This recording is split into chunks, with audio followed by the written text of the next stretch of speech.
Church. This is Pastor Dennis Sanders of First Christian Church of St. Paul, here with your weekly check-in. And so this week I wanted to talk about where our church finds itself, especially in this time that we're living in. So I've been poking around TikTok and trying to figure it out. I've been kind of hesitant in diving into TikTok, partially because of the connection to the Chinese Communist Party and privacy concerns. But I also know that this is a place where a lot of people are. So I'm going to try to be a little bit careful and try to dive in and see what this is all about. What's the big deal? And one of the things that I'm learning now as an older member of Generation X is that I'm at this point now where it's really hard to keep up with tech. That wasn't the case 15 years ago. When I was younger, I felt like in some ways I was on the vanguard when it came to social media. Obviously, there were younger people, millennials, that were really into this, but I felt like I held my own because I was used to some of this stuff. These days, not so much. It's really now the younger millennials and Generation Z that eat, sleep, and breathe all of this. And they are really the ones that are into TikTok. Facebook is so 2008. TikTok is where everything is at. And the funny thing about this medium these days is how much you have to grab people quickly. And when I mean quickly, it's within a few seconds. This is not the space for long talks, and you're not going to be doing soliloquies. This is the place where you hit people hard with the facts and go out and go on your way. A lot of our society today is about having a hook, having something that you can kind of get people to know about someone quickly, within a few seconds. It's about something about grabbing people's attention. And in a sense, there's nothing wrong with this. That's the way that we look at life.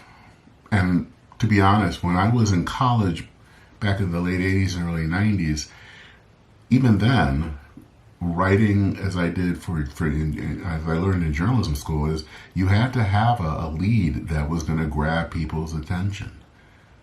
The difference then was that it was just words. Now it's the whole thing, video, everything. This has also found its way into the church, and now this is where it can be okay, but maybe not always okay. I've been to a number of conferences where the idea is that congregations now, you just can't be the generic church. You have to have a hook. You have to have something that makes you stand out from all of the other churches, because people are looking for that unique thing that will draw them in.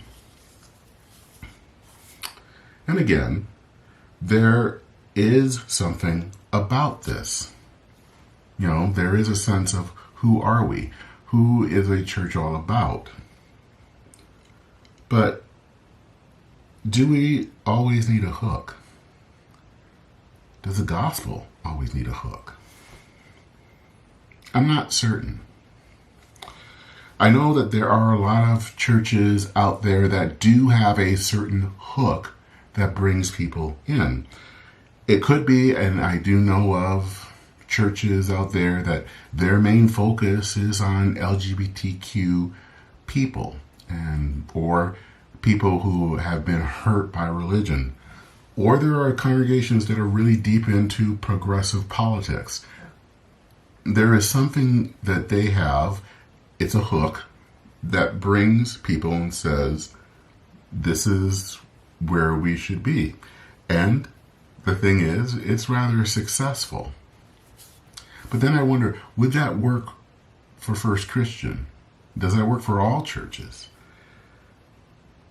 And I don't think so. I've been reading this book by Andrew Root. He is a professor, actually at my alma mater, Luther Seminary in St. Paul. And the book is called Church and the Crisis of Decline. And of course, it's written really with the whole point of talking about churches, especially mainline Protestant churches, that they are dealing with shrinking membership and shrinking budgets, and how so many of these churches feel like they have to do something to get people to stop the decline. And he talks about how our culture wants people to expend energy because doing things shows signs of life. And so churches get involved, and I've seen this even in churches around here, and especially in our own denomination. They get involved in expending energy. Usually a pastor has this idea, and that if they do this or if they do that, that's going to stop the decline. And what happens, though, is that the people end up tired, and those churches end up closing because the people are just exhausted. And he writes that instead of hurrying and doing things as if activity in and of itself is a sign of life, we have to learn to wait. That being a Christian is about being, and that a church is about being. Now, waiting, when he talks about waiting, it's not quietism. It's not just sitting and doing nothing, but it's actually being active in some ways. Doing the things that you do in life, but it's to make space for God. Waiting is about being active, whether that's being active in prayer, in corporate worship, in Bible study. You're waiting, but you're doing stuff, knowing and waiting to see where God is going to be present. Now, I don't want to say that TikTok is bad or having a hook is bad, but I am wondering sometimes, does a church need to have a hook? And does our church need to have a hook? Are we called to have a hook? Maybe not.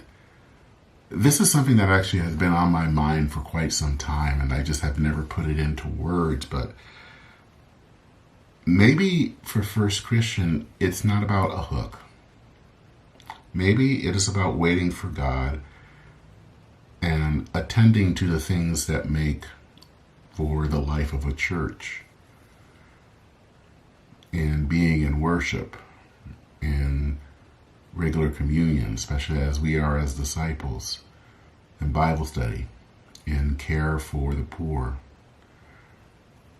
Maybe it makes sense for us to focus on these things, to focus on the tasks that are part of church life. And that also includes fellowship with one another. Sometimes instead of a hook, maybe we just need to be a congregation. Now, I don't want to make it sound like we won't try new things or do new things. There are ideas that I've been thinking about as a congregation, but I don't think that the things are the things that are about expending energy. I'm hoping that it will be also a part of our waiting and being active in our waiting. This church has gone through a lot in the last, especially just 2 years. We went through COVID. We didn't meet for over a year in person. We've lost members. We sold our building, gave up a whole lot of stuff, moved to another part of town, and we're having to try to figure out how to do this all over again. But there's also been some positives. We have actually gained a few new people. And this move has made us feel that we can start anew and maybe focus a little bit more on being the church. I don't know, like I said, if we need a hook. I'm pretty sure we probably don't. I think what we need to be right now is to be the church. Not to do church, but to be the church. To be that witness in our neighborhood. And I look forward to that. I hope that you do as well. That's it for this week. If you ever have any questions, feel free to drop me a line, drop me an email, or respond to this video. Take care, everyone. Godspeed.